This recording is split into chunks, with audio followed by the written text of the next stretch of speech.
Hello everyone, welcome to What's Education. Today we will discuss on consistency of modified Ampere's law. देखो हमने अपने last वाले lecture में modified form of ampere circular law के बारे में डिस्कस किया था. डिस्प्लेसमेंट करंट क्या होता है उसके बारे में डिटेल में अंडरस्टैंड किया था. देखो हमने क्या कहा था कि जो मॉडिफाइड फॉर्म है एम्पेयर सर्कुलर लॉ की वो ये वाली होती है. Line integral of magnetic field equal to mu not into I C, या आप आई सी भी राइट डाउन कर सकते हो और कई बुक्स में आई ही राइट डाउन किया हुआ है. It means conduction current plus displacement current. Displacement current की वैल्यू क्या थी? Epsilon not d phi E divided by d t. अब देखो हमने क्या कहा था कि जो भी आपके पास एम्पेयर सर्कुलर लॉ था, ठीक है, वो क्या था? इनकंसिस्टेंस था. वो क्या नहीं शो कर रहा था? करंट की कंटिन्यूटी को शो नहीं कर पा रहा था. According to ampere circular law क्या कह रहे थे हम कि यहाँ पे मैग्नेटिक फील्ड की वैल्यू होगी, बट कैपेसिटर के जो प्लेट्स हैं उनके बीच में मैग्नेटिक फील्ड की वैल्यू क्या आ रही थी? 0 आ रही थी. बट इन एक्चुअल जब मैक्सवेल जी ने जब यहाँ पे मैग्नेटिक नीडल को प्लेस किया तो उन्होंने क्या देखा कि यहाँ पर भी मैग्नेटिक फील्ड एग्जिस्ट कर रही है. तो इसका मतलब क्या था कि जो भी एम्पेयर सर्कुलर लॉ था वो क्या था? इनकंसिस्टेंट था. ठीक है, तो उन्होंने क्या कहा कि मैक्सवेल जी ने कि यहाँ पर क्या है, एक डिस्प्लेसमेंट करंट एग्जिस्ट करता है. यहाँ पे ये वैक्यूम है, स्पेस यहाँ पे क्या है? ये वैक्यूम है. तो वैक्यूम में जो करंट फ्लो करता है वो उसे हम क्या कहते हैं? डिस्प्लेसमेंट करंट कहते हैं. और वो किसकी वजह से होता है? चेंज इन इलेक्ट्रिक फ्लक्स की वजह से होता है. ये हमने लास्ट वाले लेक्चर में अच्छे से अंडरस्टैंड कर लिया था. क्लियर है? अब देखते हैं जो भी हमारे पास ये मॉडिफाइड फॉर्म थी एम्पेयर्स लॉ की, अब ये कैसे कंसिस्टेंसी को प्रूव कर पा रही है. मीन्स हमें क्या प्रूव करना है कि जितनी मैग्नेटिक फील्ड की वैल्यू यहाँ पर है उतनी ही मैग्नेटिक फील्ड की वैल्यू यहाँ भी होनी चाहिए. और वो कैसे होगा? अगर जितना करंट यहाँ फ्लो कर रहा है उतना ही करंट कहाँ फ्लो करना चाहिए? यहाँ पे फ्लो करना चाहिए. इसका मतलब क्या होगा कि यहाँ की मैग्नेटिक फील्ड किसके बराबर है? यहाँ की मैग्नेटिक फील्ड के बराबर. तो वो चीज़ हम प्रूव करेंगे. देखो अब कैसे? डिस्प्लेसमेंट करंट किसके बराबर होगा? कंडक्शन करंट के बराबर, जो ये डिस्प्लेसमेंट करंट है. देखो आपको एग्जाम में इस तरह से भी पूछ सकते हैं इस वाले टॉपिक को कि प्रूव दैट जो आपके पास कंडक्शन करंट है वो किसके बराबर है? डिस्प्लेसमेंट करंट के बराबर है. ऐसे भी पूछ सकते हैं. तो देखो कैसे किया हमने. Consistency of modified Ampere's law. Consider a parallel plate capacitor being charged bye A battery. हमने एक पैरेलल प्लेट कैपेसिटर ले लिया जिसकी प्लेट्स ये वाली हैं, ठीक है, और इससे हम बैटरी से कनेक्ट किया. जैसे ही की को आप क्लोज करोगे तो ये जो आपके पास प्लेट्स हैं ये चार्ज होना स्टार्ट हो जाएंगी. यहाँ पॉजिटिव चार्ज आ जाएगा और यहाँ पे नेगेटिव चार्ज. क्लियर है? अभी देखो वही वाली चीज़ करेंगे हम दोबारा से. हम यहाँ पर भी एम्पेयर सर्कुलर लॉ यूज़ करेंगे और यहाँ पर भी जो ये प्लेट्स हैं इनके बीच में भी. बट अब हम क्या यूज़ कर रहे हैं? डिस्प्लेसमेंट करंट का भी यूज़ कर रहे हैं. ठीक है. फॉर लूप C1 के लिए देखो there is no electric flux. यहाँ पे तो इलेक्ट्रिक फ्लक्स की वैल्यू नहीं है, तो चेंज इन इलेक्ट्रिक फ्लक्स यहाँ पे 0 है. तो डिस्प्लेसमेंट करंट क्या होगा? 0. बट यहाँ पे क्या फ्लो कर रहा है? कंडक्शन करंट, जो वायर में फ्लो करता है फ्लो ऑफ चार्जेस की वजह से, है ना. तो यहाँ पर क्या होगा? म्यू नॉट इंटू आई. देखो वैसे क्या होना है यहाँ पे? ये वाली पूरी चीज़, है ना. पर यहाँ पर इस वाले केस में क्या है? ये वाली वैल्यू तो 0 है, तो mu not into I C, या फिर आप आई राइट डाउन कर सकते हो यहाँ पे कंडक्शन करंट की वजह से. ये आ गया यहाँ पे C1 के लिए. ओके. फॉर लूप C2, अब देखो for loop C2 conduction current. अब यहाँ पे कंडक्शन करंट तो क्या है? 0 है, बिकॉज यहाँ तो कोई फ्लो ऑफ चार्ज नहीं है, ये तो वैक्यूम है ना. तो यहाँ पे कंडक्शन करंट की वैल्यू तो क्या होगी? 0 होगी. बट यहाँ पे डिस्प्लेसमेंट करंट है ना. But ID is not equal to 0. जो डिस्प्लेसमेंट करंट की वैल्यू वो 0 नहीं होगी, because time varying electric field exist in the region between the capacitor plate. Electric field की वैल्यू चेंज हो रही है और जिसकी वजह से इलेक्ट्रिक फ्लक्स की वैल्यू चेंज हो रही है यहाँ पे, है ना. तो यहाँ पे हम किस तरह से राइट डाउन करेंगे? देखो Ampere's law of integral of B dot DL C2 के अराउंड इक्वल टू किसके बराबर आ जाएगा? देखो अब क्या होगा यहाँ पे? ये वाली चीज तो 0 है बट ये वाली चीज होगी, तो mu not epsilon not d phi E divided by dt. इस तरह से राइट डाउन करेंगे हम इसके लिए. क्लियर है? ओके. अब देखो हम किस तरह से कंसिस्टेंसी को प्रूव करेंगे. मीन्स हमें प्रूव करना है कि जितनी मैग्नेटिक फील्ड यहाँ पे प्रोड्यूस हो रही है उतनी यहाँ पे होगी. और वो कैसी होगी? क्योंकि जितना करंट यहाँ फ्लो कर रहा है उतना ही करंट यहाँ पे फ्लो कर रहा है.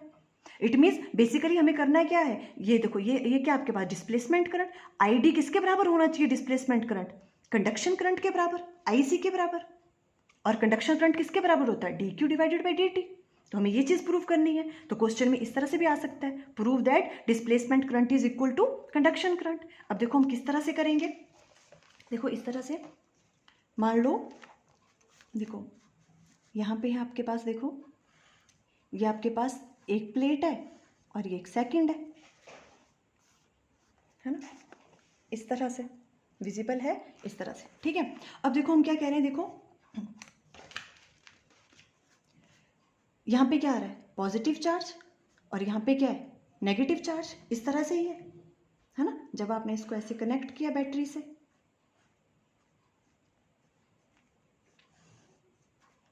क्लियर है। अब देखो हम क्या कह रहे हैं आपको कि हमें क्या करना है, देखो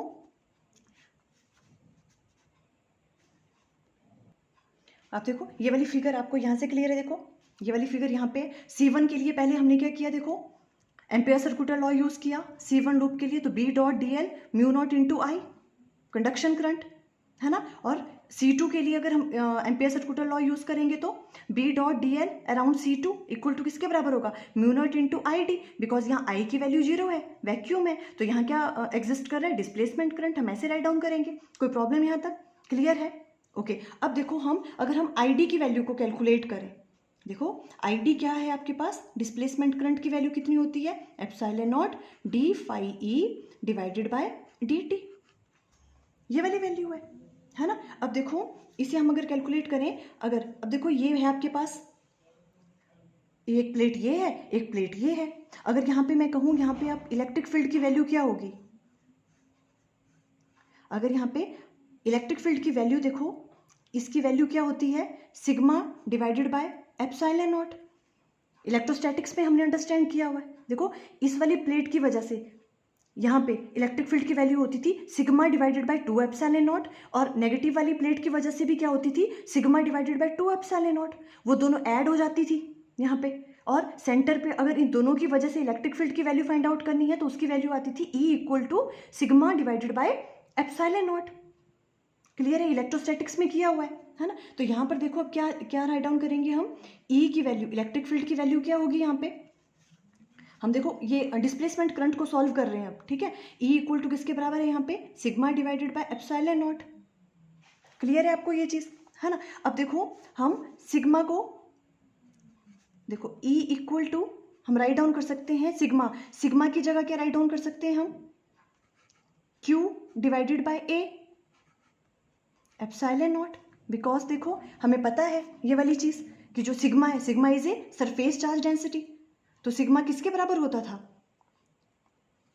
charge divided by area, sigma is equal to charge divided by area, surface charge density, है ना। तो सिग्मा की जगह हमने क्या राइट डाउन कर लिया, Q अपॉन A, और एप्सिलॉन नॉट वैसे रहने दिया। इलेक्ट्रिक फील्ड की वैल्यू ये वाली आ गई, कोई प्रॉब्लम यहाँ तक क्लियर है। ओके अब देखो इलेक्ट्रिक फ्लक्स की वैल्यू क्या होती है, E into A, electric field multiply by area. Clear है ये चीज़, है ना। तो अब देखो यहाँ से फाई E की वैल्यू क्या आ जाएगी, E क्या है आपके पास, Q divided by epsilon not A multiply by A से A कैंसल आउट हो गया, तो फाई E की वैल्यू क्या आ गई आपके पास, Q divided by epsilon not, ये वाली चीज़ आ गई, कोई प्रॉब्लम यहाँ पे, है ना। अब इस वाली वैल्यू को यहाँ पुट कर दो, तो आपके पास जो डिस्प्लेसमेंट करंट है वो क्या बन जाएगा, देखो ID इक्वल टू किसके बराबर है, epsilon not d phi E divided by dt of d phi की वैल्यू पुट कर दो, वो क्या है, Q divided by epsilon not. कोई प्रॉब्लम यहाँ पे, अब देखो एप्सिलॉन नॉट यहाँ आ गया, यहाँ पे एप्सिलॉन नॉट बाहर आ जाएगा बिकॉज कांस्टेंट टर्म है, और यहाँ क्या बच गया, dq डिवाइडेड बाय dt, तो ID की वैल्यू इसके बराबर आ गई, एप्सिलॉन नॉट से epsilon not cancel, dq divided by dt किसके बराबर होता है, ये तो कंडक्शन करंट है I के बराबर, है ना। तो यहाँ से हमने क्या चीज़ प्रूव कर ली, देखो because dq divided by dt जो है ये किसके बराबर है, कंडक्शन करंट के बराबर होता है ना। तो यहाँ से देखो जो आपके पास डिस्प्लेसमेंट करंट है उसकी वैल्यू किसके बराबर आ गई, कंडक्शन करंट के बराबर। इसका मतलब क्या है, जितना ये यहाँ पे करंट फ्लो कर रहा है उतना ही करंट यहाँ पे फ्लो कर रहा है, ये दोनों सेम है। अगर करंट सेम है, यहाँ भी करंट की वैल्यू सेम है और यहाँ भी, तो यहाँ जो मैग्नेटिक फील्ड प्रोड्यूस होगी उतनी ही मैग्नेटिक फील्ड यहाँ भी प्रोड्यूस होगी। तो इसने तो कंसिस्टेंसी को प्रूव कर लिया, और इसने क्या किया, करंट की कंटिन्यूटी को प्रूव कर लिया, है ना। अब कोई प्रॉब्लम नहीं है, जितना करंट यहाँ फ्लो कर रहा है उतना करंट यहाँ फ्लो कर रहा है। क्लियर हुआ आपको ये वाली चीज़, है ना। तो देखो अभी यही चीज़ हमने यहाँ पे राइट डाउन करी है, सिंपल, कोई प्रॉब्लम नहीं है यहाँ पे, है ना। सेम चीज़ है सारी की सारी। If A is the area of A, area ले लिया इसका कैपेसिटर प्लेट का, and Q be the charge on the plates, किसी टाइम पे मान लो at any instant T during the charging process, then electric field in the gap between the capacitor plate will be, इन दोनों के बीच में जो इलेक्ट्रिक फील्ड होगी, हमने क्या कहा, उसकी वैल्यू कितनी होती है, सिग्मा अपॉन एप्सिलॉन नॉट। ये वाली वैल्यू है, हमने इलेक्ट्रोस्टैटिक्स में किया हुआ है फर्स्ट वाले चैप्टर में, ठीक है। अब सिग्मा क्या है, सरफेस चार्ज डेंसिटी, उसकी वैल्यू होती है Q upon A, charge divided by area. ये वाली वैल्यू हमने यहाँ पे पुट कर दी, तो यहाँ क्या आ गया, Q divided by A epsilon not, ठीक है। और यहाँ पे देखो फाई की इलेक्ट्रिक फ्लक्स की वैल्यू क्या होती है, बिकॉज हमें इलेक्ट्रिक फ्लक्स की वैल्यू चाहिए, ई इंटू ए से मल्टीप्लाई किया, ए से ए क्या हो गया, कैंसिल हो गया एरिया से, तो इलेक्ट्रिक फ्लक्स की वैल्यू आ गई क्यू अपॉन एप्सिलॉन नॉट। ये वाली वैल्यू आप सेकंड वाले में पुट कर दो, इस वाली इक्वेशन में। जब यहाँ पे पुट करी तो क्या हो गया, देखो B dot d L mu not epsilon not d d t of Q upon epsilon not, है ना। फिर तो सिंपल है, एप्सिलॉन नॉट बाहर आ गया, ये कैंसिल हो गया, D Q divided by D T बच गया, और ये तो क्या है आपके पास, conduction current mu not into I. अब देखो ये वाली C2 के लिए जब हमने एम्पेयर सर्कुलर लॉ यूज किया, उसकी वैल्यू भी कितनी आई, म्यू नॉट इंटू आई, और C1 के लिए भी यही आई। मीन्स जितनी मैग्नेटिक फील्ड यहाँ पे प्रोड्यूस होगी उतनी ही मैग्नेटिक फील्ड यहाँ पे प्रोड्यूस होगी, है ना। तो इस ये तो क्या हो गया, जो मॉडिफाइड फॉर्म थी एम्पेयर्स लॉ की, उसने क्या कर दिया, कंसिस्टेंसी को प्रूव कर दिया करंट की। मीन्स यहाँ पे भी उतना ही करंट फ्लो कर रहा है जितना यहाँ पे करंट फ्लो कर रहा है, दोनों जगह सेम कर रहा है। यहाँ पे जो है कौन सा करंट फ्लो कर रहा है, डिस्प्लेसमेंट करंट फ्लो कर रहा है यहाँ पे, है ना। और यहाँ पे कौन सा कर रहा है, कंडक्शन करंट फ्लो कर रहा है। कंडक्शन करंट किसकी वजह से होता है, चार्ज के मोशन की वजह से, और जो डिस्प्लेसमेंट करंट है वो चेंज इन इलेक्ट्रिक फ्लक्स की वजह से। इनकी वैल्यू सेम है, जहां पे डिस्प्लेसमेंट करंट होगा वहां कंडक्शन करंट नहीं होगा, और जहां कंडक्शन करंट होगा वहां पे डिस्प्लेसमेंट करंट की वैल्यू 0 होगी। तो देखो इस तरह से भी आपको एग्जाम में पूछ सकते हैं कि consistency of modified ampere circular law जो है आप वो उसको डिफाइन करो कि किस तरह से उसको प्रूव करो। और या तो ऐसे आ सकता है कि डिस्प्लेसमेंट करंट किसके बराबर होता है, कंडक्शन करंट के बराबर, तो ये आप चीज़ प्रूव करो, तो आप ऐसे करोगे सिंपल कैलकुलेशन। आई थिंक आपको क्लियर हो गया। Okay, thank you.